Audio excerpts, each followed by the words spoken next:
The Forgotten Chef King. Kabanata 8. Sa kusina ng Westbridge Hotel ay bumabalot ang tensyon. Matapos tipunin ni Chef Marcus Ashford ang kanyang gamit, lumabas siya ng kusina na para bang wala lang. Lahat kasi ng atensyon ng mga tauhan ay nakatutok pa rin sa inihandang chicken dinner, kaya't walang nakapansin na umalis na siya. Lumabas siya sa gilid na pinto ng kusina. Habang naglalakad, sumagi sa isip niya ang sinabi kagabi ni Cassandra Royce, ang babaeng mahilig makisawsaw na parang pas ang palaging gutom. Ipinangako niya kay Cassandra na tatawagan ito kapag natapos na ang handaan. Kaya't kinuha niya ang kanyang telepono at nagbalak tumawag. Ngunit bago pa niya madial ang numero. Mr. Ashford. Mr. Ashford. Isang boses ang humahabol mula sa likuran. Paglingon niya, nakita niyang si Joseph Evans, pawisan at halos hingal, kasunod si Charles Preston at ilang mga chef. Huminto si Marcus at hinintay si Joseph na makalapit. May biro sa kanyang ngiti ng tanungin. Si Sian Bridgeton ba, tapos na agad? Ang bilis ah. Napansin niya ang namumula at namamagang pisngi ni Joseph. Kaya't nagtanong siya, may bahid ng pagtataka. Pero teka, anong nangyari sa mukha mo? Umiling si Joseph at pinunasan ang pawis sa noo. Huwag niyo na akong alalahanin, Mr. Ashford. Ang mahalaga, gusto kang makita ni Sian Bridgeton. Mukhang nagustuhan niya ang mga niluto mo. Sa isang iglap, nag-iba ang ekspresyon ng mga kasamang chef. Alam nila kung gaano kagaling magluto si Marcus, pero ang mismong marinig na nagustuhan ni Sian Bridgeton ang kanyang mga putahe, ibang usapan na iyon. Para bang pinipiga ang puso ng mga naiinggit, lalo na si Charles Preston na halos mabulunan sa sama ng loob, inggit at pagkasuklam. Subalit si Marcus ay nanatiling kalmado, halos walang reaksyon. Sa halip, ngumiti pa siya na tila walang pakialam. Ang karamihan ay tatambling sa saya kung mapupuri ng isang kagaya ni Sian Bridgeton, ngunit para kay Marcus, maliit na bagay lang iyon. May sarili siyang plano sa buhay, at hindi siya basta naaapektuhan. Sandali siyang natahimik bago ngumiti ng pakutsa. Manager Evans, sabihin mo nga, si Sian Bridgeton ba ang nakasample sa'yo? Bakit niya ginawa iyon? Namula sa hiya si Joseph. Halos hindi masabi ang totoo, na nahuli siyang sumusubok tikman ang pagkain at nainas ang matanda. Kaya't ang naisagot na lang niya. Hindi mahalaga iyon. Ang importante, bumalik ka na. Hinahanap ka niya. Mr. Evans, malamig ang sagot ni Marcus, sabi ko tutulong ako magluto. Hindi ko sinabing obligasyon kung humarap sa matandang iyon. Halatang nainis si Joseph. Hindi mo ba alam kung sino ang kausap mo? Isang salita lang ng taong iyon, sisikat ka sa buong mundo ng mga chef. Ngunit simpleng umiling si Marcus at ngumiti ng paghamak. Hindi ako interesado. Para siyang binuhusan ng malamig na tubig si Joseph. Hindi niya akalain na ganito kahirap kausapin si Marcus. Kaya't mabilis siyang nagbago ng taktika. Ganito na lang, bibigyan kita ng dagdag na 50,000. Basta sumama ka. Napangiti si Marcus. Sa usapang pera pala tayo. Hindi niya talaga kinoconsider ang papuri ni Sian, pero alam niyang may saysay din makita ang matanda. Sa huli, tumango siya. Sige, pupunta ako. Sa loob ng silid sa ikalawang palapag. Nakaupo sa mesa si Sian Bridgeton, tinitikman ang bawat putahe ng may nanginginig na kamay. Kitang-kita ang sobrang tuwa niya. Para siyang batang nakakita ng kayamanang matagal ng pinapangarap. Bawat saboy mabagal at maingat, para bang ayaw niyang masayang ang kahit isang patak ng sarap. Nakatayo sa tabi niya ang apo, si Sophie Bridgeton. Nakapako ang tingin sa matanda, hindi makapaniwala sa nakikita. Bihirang-bihira niyang makita ang kanyang lolo na ganito ang ekspresyon. Ang mga daliri niyang nakadikit sa balikat ng matanda ay nanigas pa sa pagkabigla. Sa kabilang panig naman, nakamasid si Edwin Harper. Bagamat hindi kabado, lantad sa kanyang mga mata ang kasakiman. Naglalaway na halos sa bawat pagkaing nasa mesa. Kung ang kilalang matandang ito'y halatang ganado, paano pa kaya siya? Biglang bumukas ang pinto. Pumasok si Marcus kasama si Joseph. Mr. Bridgeton, mabilis na wika ni Joseph, ito po ang chef na nagluto ng mga pagkain, si Chef Marcus Ashford. Itinaas ni Sian ang tingin. Unay puno ng pananabik ang kanyang mga mata, ngunit agad ding napalitan ng pagkadismaya nang makita ang isang binatang wala pa sa 20. Imposible, bulong niya sa isip. Sa kanyang karanasan, ang tunay na chef ay kadalasang nagkakasanay pa lamang sa edad na 30. Sumenyas siya kay Joseph na lumapit. Agad namang natakot si Joseph, tila may parating na sampal na naman. Mr. Bridgeton, totoo pong si Mr. Ashford ang nagluto. Halos pagsamo niya. Malamig ang boses ng matanda nang humarap kay Marcus. Ikaw ba talaga ang gumawa ng mga ito? Mag-isip ka ng mabuti dahil kapag nagsinungaling ka, kalimutan mo na ang mundo ng pagluluto. Mataas ang ulo ni Marcus nang tumugon. Ako ang nagluto niyan. Hindi ako nagsisinungaling. Ngunit kaakibat nito'y may mapanghamong ngiti. Ang totoo nga, medyo nabigo pa nga ako sa inyong reaksyon. Parang umalangaw-ngaw ang katahimikan sa buong silid. Halos hindi makahinga si Joseph, nanginginig ang mga kamay. Si Sophie ay agad nanlilisik ang mata, handa ng sumugod. Naalala niya, siya nga ang binata na nakita niyang hinahabol ng Tibetan peasant. Nanigas si Sian Bridgeton. Sa loob ng dekada, walang kahit sinong naglakas loob questionin ang kanyang panlasa. Pero ngayong gabi, isang batang hamak ang tumayo sa harap niya at nagsabing, ang inyong panlasa, hindi ko kayang purihin. Si Chef Marcus Ashford, isang tunay na alagad ng lasa, ay may mga matang sanay na makakita ng kagandahan sa bawat putahe. Sa harap ni Sian Bridgeton ay nakahain ng 4 na putahe. 3 ang pinili niya at isa ang hindi man lang niya pinansin, ang pinakamatindi sa lahat. Para kay Chef Ashford, hindi pa hinog ang panlasa ni Sian Bridgeton. Kung matitikman lamang nito ang huling putahe, ang kasiyahang nararamdaman niya ngayon ay aakyat mula sa simpleng, lubos na nasiyahan, tungo sa, ganap na nilunod ng ligaya. Lahat ng nasa silid ay nakadama ng bigat ng ipinahihiwatig ni Marcus Ashford.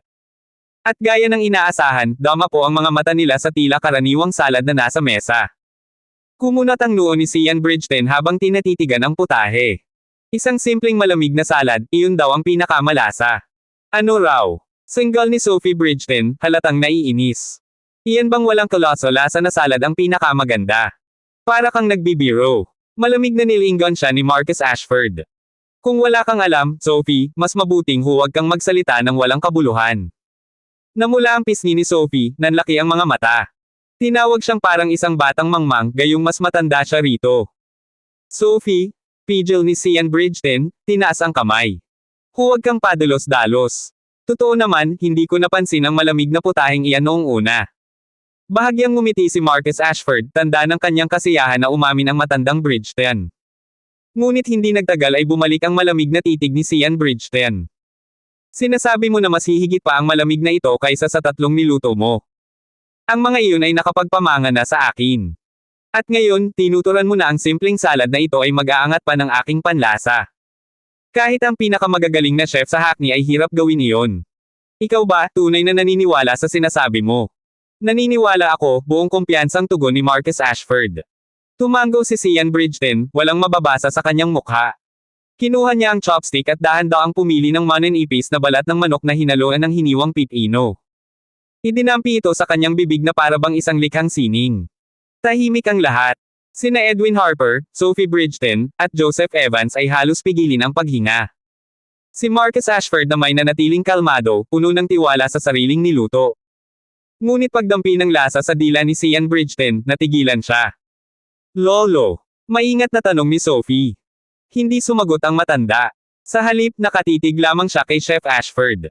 Siya na sa loob ng higit 50 taon ay nakatikim ng lahat ng putahe sa mundo, ngayon tila unang beses na nakatagpo ng ganitong antas ng sarap. Ang 3 ulam kanina ay kamangha-mangha, ngunit itong braised chicken in red sauce with shredded cucumber ay lampas sa abot ng imahinasyon. Isang banal na sandali ng kaganapan. Parang gantimpala sa mahigit kalahating siglo ng kanyang pagtuklas sa sining ng pagluluto. Salamat, mahina ngunit nanginginig na wika niya, at kumislap ang luha sa kanyang mga mata. Walang anuman, payapa ang tinig ni Marcus Ashford. Lolo, ano bang espesyal sa salad na iyan? Litong tanong ni Sophie, hindi maunawaan kung bakit ganoon na lamang ang emosyon ng kanyang lolo. Huminga ng malalim si Sian Bridgeton, at sa tinig na puno ng galit at bigat ng taon ay mariing sinabi, lahat kayo, lumabas. Ang utos ay hindi lamang salita kundi isang bigat na parang nakalulupig. Nagkatinginan sina Sophie, Edwin, at Joseph, saka isa-isang lumabas. Si Sophie pa mismo ang marahang nagsara ng pinto, nag-iiwan sa matanda na parang muling binata, nakatitig sa pinggan na parabang iyon ang minahal niyang matagal nang hinahanap. Sa pasilyo, naghihintay ang iba pang mga chef kasama si Charles Preston, balisa at sabik sa resulta. Paglabas ni na Chef Ashford at ng iba pa, agad lumapit si Charles kay Edwin Harper. Master, anong nangyayari sa loob? Ngunit hindi siya sinagot ni Edwin. Sa halip, tumingin siya kay Marcus Ashford na may bagong paggalang. Paano mo niluto ang braised chicken in red sauce with shredded cucumber na iyon?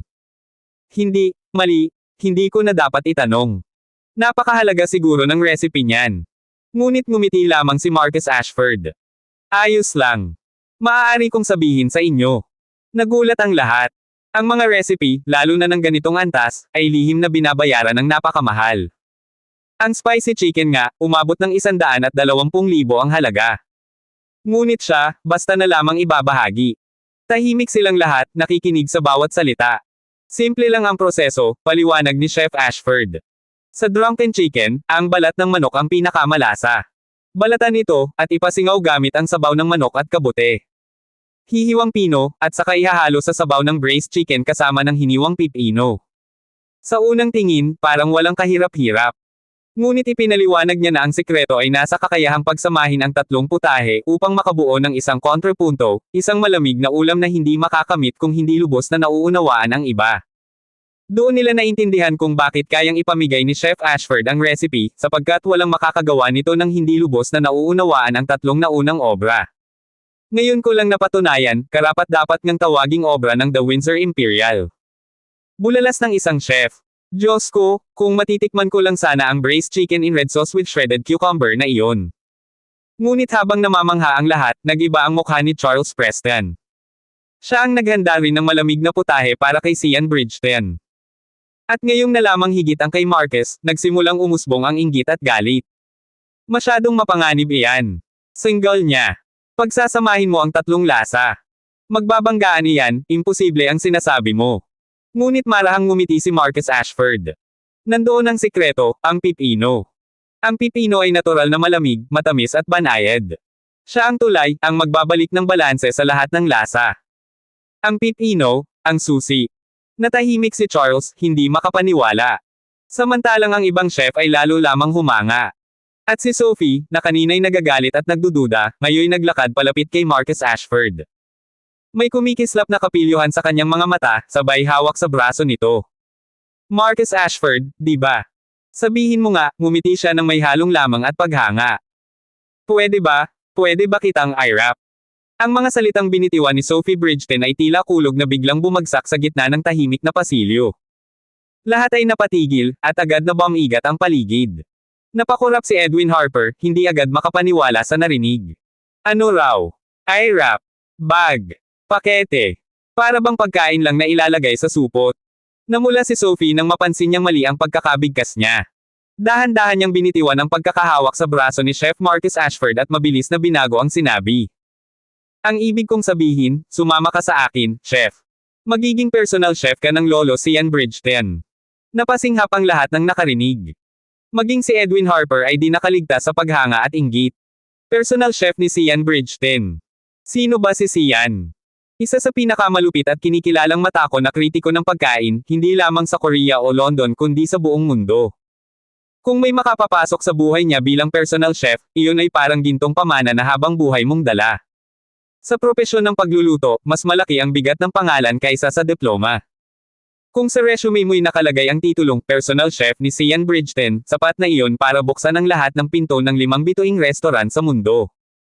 Ngumiti ng banayad si Sophie, tiwala na wala pang chef na tatanggi sa ganoong pagkakataon. Pinanood siya ng lahat, sabik ding marinig ang sagot ni Marcus. Isang linggo pa lang ang nakararaan, si Marcus ay simpleng nagtitinda lamang ng lamb skewer sa Camden Night Market. Pero ngayon, nakapaghain siya ng ulam na nagpatahimik sa sikmura ni Sian Bridgeton. Kung tatanggapin niya ang alok, isang maya na biglang naging lawin ang kapalaran niya. At sino ba namang chef ang tatanggi? Ngunit bigla niyang winasak ang lahat ng inaasahan. Pasensya na, hindi ako interesado. Parang sumabog ang katahimikan. Ang lahat ay napako ang tingin sa kanya, walang makapaniwala. Nanlaki ang mga mata ni Sophie. Ano ang sinabi mo? I said, I'm not interested, nakangiti pang tugon ni Marcus. Bakit?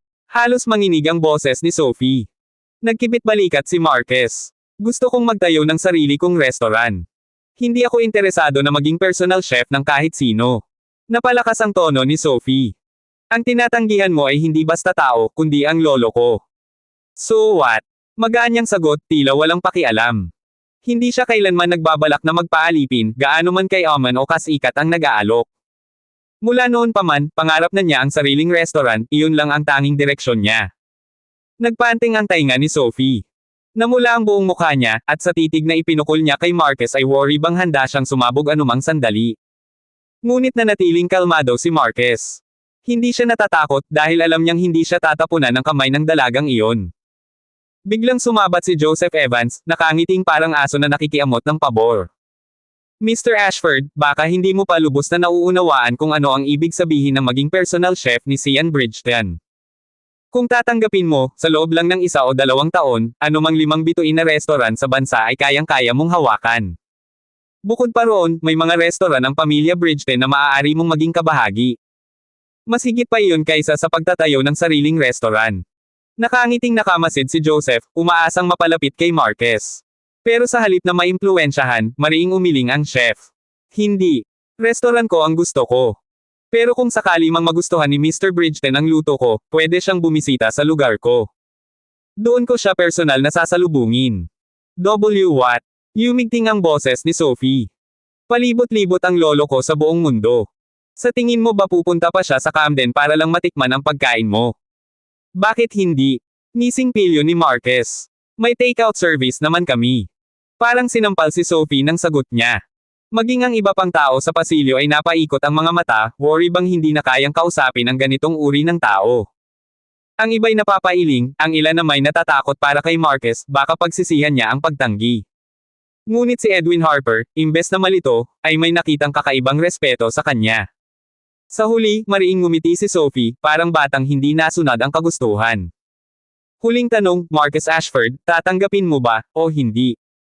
Kung itanong mo pa ng 10 o 20 beses, ang sagot ko'y pareho. Hindi. Fine, namula si Sophie, at umatras ng isang hakbang. Ang mga mata niya'y nagbabaga, at ang kanyang mga paa ay tila handa ng sumipa anumang oras. Ngunit bago pa man makakilos ang lahat, isang malakas na, thud. Ang umalangaw-ngaw mula sa silid. Grandpa! Sigaw ni Sophie, halos punit ang tinig sa kaba. Mabilis niyang binuksan ang pinto, at sa loob ay bumungad ang nakahandusay na katawan ni Sian Bridgeton, nanginginig, nangingisay, at bumubula ang bibig. Grandpa! Halos mapasigaw ang lahat. Nagpatigil ang buong mundo. Ang mga chef sa paligid ay nagbulungan kaagad. Anong nangyari kay Mr. Bridgeton? Kailangan ng ambulansya. Hindi ba't kinain niya ang ulam ni Ashford? Baka dahil sa pagkain iyon. At agad nilang itinuro ang sisi kay Marquez. Sino pa ba ang may hawak ng mga sangkap na kinain ni Sian? Sino pa ba ang dapat pagdudahan? Ngunit si Marquez, imbes na kabahan, ay nanatiling kalmado. Habang nakatitig sa nangingisay na si Sian, dahan-dahan niyang hinaplos ang kanyang ilong, para bang may nahihimay na misteryo na siya lamang ang nakakaunawa. Agad na dinala si Sian Bridgeton sa Camden's Fourth Hospital. Kasama niya sa ambulansya si Sophie Bridgeton, na halos hindi mapakali sa sobrang kaba. Samantala, sina Marquez Ashford, Joseph Evans, Edwin Harper, at Charles Preston ay mabilis na sumakay sa kotse ni Charles upang sumunod. Nanginginig ang boses ni Joseph Evans habang paulit-ulit niyang sinasabi. Wala itong kinalaman sa Westbridge Hotel. Personal nilang ginawa ito, ang Westbridge ay hindi kailanman mananagot sa anumang nangyari. Napakunot ang noo ni Edwin Harper at agad na sumingit, masama ang tono. Manager, ano ba ang ibig mong sabihin dyan? Hinawakan ni Marquez Ashford ang balikat ni Edwin at marahang umiling. Sige na, Edwin. Huwag ka na muna magsalita, sigurado akong may hindi lang pagkakaintindihan. Pagdating nila sa ospital, bumungad agad ang mga reporter na nakahanay sa harap ng pasukan. Lalo pang lumakas ang loob ni Joseph Evans at agad na sumugod. Mga kaibigan sa media, inuulit ko, walang kinalaman dito ang Westbridge Hotel. Personal na desisyon ito at walang pananagutan ang aming establishmento. At kung kinakailangan, magsasampa pa kami ng kaso laban sa maling pagbabalita. Sa halip na tumigil, mas nag-uumapo ang sigla ng mga reporter, parang mga buwiter na nakakita ng sariwang balita. Sinamantala ni na Marquez at Edwin ang gulo para makalusot papasok ng ospital. Naiwan si Joseph, halos mabangga-bangga na ng mikropono at kamera. Sa loob ng emergency room, halos hindi na makilala si Sophie Bridgeton sa sobrang gulo ng isip at iyak. Nang makita niya si Marquez, agad siyang sumugod, galit na galit. Ikaw. Dahil sa'yo ito nangyari. Kung may masamang mangyari kay Lolo, hinding-hindi kita patatawarin. Lumapit si Edwin upang pigilan siya. Miss Bridgeton, kalma lang muna. Pero mariin siyang itinulak ni Sophie. Layuan mo ako. Tahimik lang si Marquez, saka iniabot kay Sophie ang isang pirasong panyo. Napatigil si Sophie, bahagyang nanginginig, at sa huli kinuha iyon upang panasan ang luha sa kanyang pisngi. Eksaktong dumating si Joseph Evans na nakasingit sa dami ng mga tao. Wala man lang pakundangan, nagsalita siya agad. Miss Bridgeton, makinig ka. Kailangan mong paniwalaan na ang Westbridge Hotel ay walang kinalaman dito. Kami ay, umalis ka. Pasiga na putol ni Sophie, halos mabasag ang boses. Napapailing na si Edwin Harper at hindi na nakatiis. Manager, pwede ba? Tumigil ka na. Hindi ito ang oras para magdepensa ng kumpanya. Muling pumagitna si Marquez, hawak ang braso ni Edwin. Sas, huwag na muna. Hintayin na lang natin ang doktor. Makalipas ang ilang minuto na parang isang siglo sa bigat ng atmosfera, sa wakas ay lumabas ang doktor. Lahat sila ay sabay-sabay na nagmamadaling sumaubong, halos sabay-sabay ang tanong. Hinubad ng doktor ang kanyang mask at malamig na nagtanong. Sino ang kamag-anak ng pasyente? Agad na sumigaw si Sophie, halos mawalan na ng boses. Ako. Ako po. Nagtagal ng ilang segundo ang katahimikan bago marahang nagsalita ang doktor. Wala namang seryosong problema ang pasyente, ang totoo, sobra lang ang nakain. Parang biglang napatigil ang mundo. Nagkatinginan ang lahat, tulala, walang makapagsalita. Si Sophie, na kanina'y halos mawasak sa kaba, ay nanigas sa kinatatayuan. At doon, ang tanging narinig ay ang malamig na boses ng doktor, na parang tunog ng martilyo sa kanilang tenga. Sobra lang ang kinain. Ang dahilan kung bakit nakahandusay si Sian Bridgeton sa sahig ay hindi dahil sa lason sa pagkain o biglaang atake ng kanyang katawan, kundi dahil sa sobrang pagkain. Sobrang dami, hanggang sa halos ikapahamak niya. Sa narinig na paliwanag ng doktor, hindi lang sina Sophie Bridgeton, Edwin Harper, at Joseph Evans ang napatulala, kundi pati si Chef Marcus Ashford ay hindi makapaniwala. Ang taong kilala sa bansag na hari ng pagkain, muntik nang mamatay dahil sa katakawan. At higit pa, ang dahilan kung bakit siya nawala ng kontrol ay malinaw, ang mga nilutong putahe ni Marcus Ashford. Sobrang sarap, sobrang nakaka-addict, na kahit ang isang taong pinaglihian na ng libo-libong putahe sa buong buhay niya ay nawala ng preno. Biglang namutla si Joseph Evans. Para siyang binuhusan ng malamig na tubig. Noon niya napagtanto ang kalokohang nagawa niya. Kung hindi niya lang minadaling alisin si Marcus Ashford at ang Westbridge Hotel, baka ngayon ay kinikilala ang kanilang hotel bilang tahanan ng pinakasarap na lutuin sa buong lungsod. Isang gintong pagkakataon ang kanyang winasak, at higit pa, isang chef na may pambihirang potensyal ang kanyang inaway. Kung pwede lang niyang sampilan ang sarili niya, ginawa na niya. Nagbukas ang pinto ng emergency room. Itinulak palabas ang payat na katawan ni Sian sa stretcher. Ngunit halatang bumalik na agad ang sigla nito. Sapul pa lang sa bungad ng pintuan ay nagsisisigaw na ito. Yung pagkain ko. Huwag na huwag niyong gagalawin ang pagkain ko. Sophie, dali. Bumalik ka sa restaurant at dalhin mo lahat ng putahe ko. Kapag may nangahas na mangagaw sa akin, papatayin ko siya. Ang imahe ng makapangyarihang haligi ng food street na dumating kanina sa Westbridge Hotel ay naglaho. Ang kaharap nila ngayon ay parang isang makulit na matandang bata na nagwawala dahil ayaw tanggalin ang candy sa kanyang kamay. Hindi makapaniwala si Sophie. Ngayon lang niya nakita ang lolo niya sa ganitong anyo. Mapatla ang kanyang mukha habang hindi sinasadyang napabulong. Oo po. Ngunit agad na sumabat ang doktor. Hindi maaari, Mr. Bridgeton. Kalilinis lang po ng tiyan ninyo.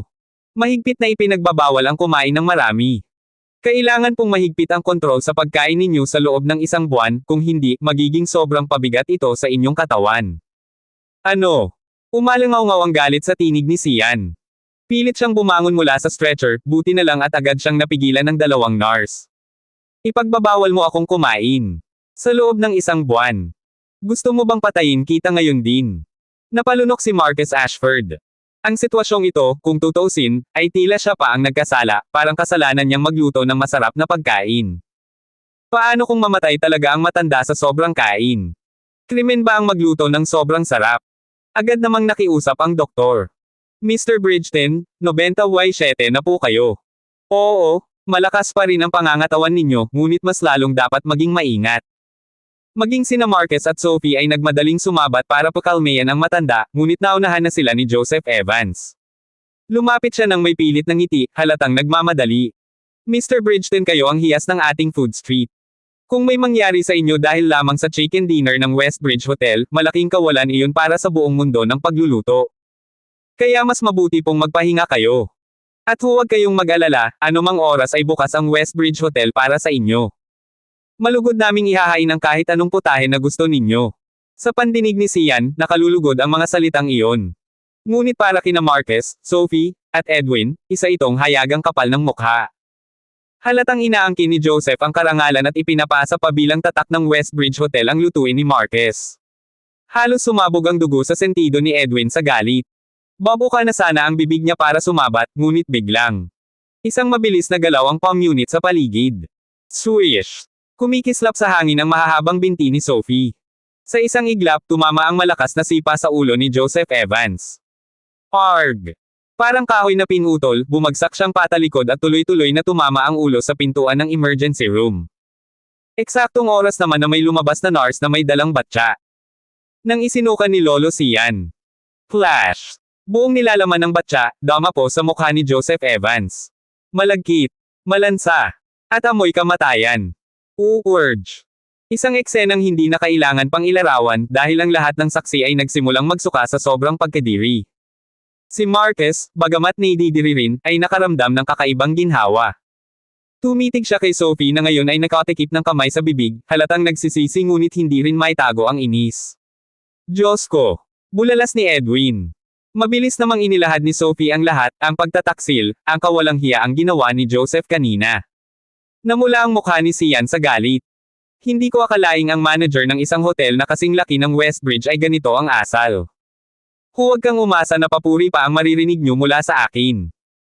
Sa halip, isusulat ko ito sa Food Weekly at babalaan ang lahat laban sa inyo. Nanginig ang tuhod ni Joseph. Alam niya ang bigat ng Food Weekly, isang salita lang ng matanda at tuluyan ng mabubure ang pangalan ng Westbridge Hotel sa industriya. Mr. Bridgeton, maling-mali lang po ang lahat. Hindi po ito ganon. Halos pagmamakaawan niya habang tumatakbo palapit. Ngunit tinakwin ni Sian ang ilong at itinulak siya palayo. Lumayo ka. Hindi ko na kailangan pang marinig ang dumi ng dila mo. Halos maluha si Joseph. Desperado siyang tumingin kay Edwin Harper, umaasang may sasalo sa kanya. Ngunit ang sagot lang ni Edwin ay malamig na tingin at isang malamig na buntong hininga. Si Marcus naman ay pasimpleng ngumiti, bahagyang umiling. Tara na. Babalik na tayo sa ward. Hindi na maganda ang amoy dito. Tumango si Sophie at itinulak ang kama ng lolo niya papunta sa nakahandang silid. Tahimik na sumunod si Edwin. Walang lumingon kay Joseph. Nanatiling nakalupasay ang manager sa sahig, basang-basa ng suka at halos wala ng lakas. Para siyang binagsakan ng langit. Sa loob ng kanyang isip, iisa lang ang paulit-ulit. Tapos na ako. Wala na. Wala na ang lahat. At nang nilapitan siya ng isang aling tagapag-alaga, dala ang basahan para linisin ang mukha niya, muntik na siyang umiyak sa kaunting awa, pero bago pa siya makapagsalita, bigla itong nagsuka. Diretso. Sa mukha niya ulit.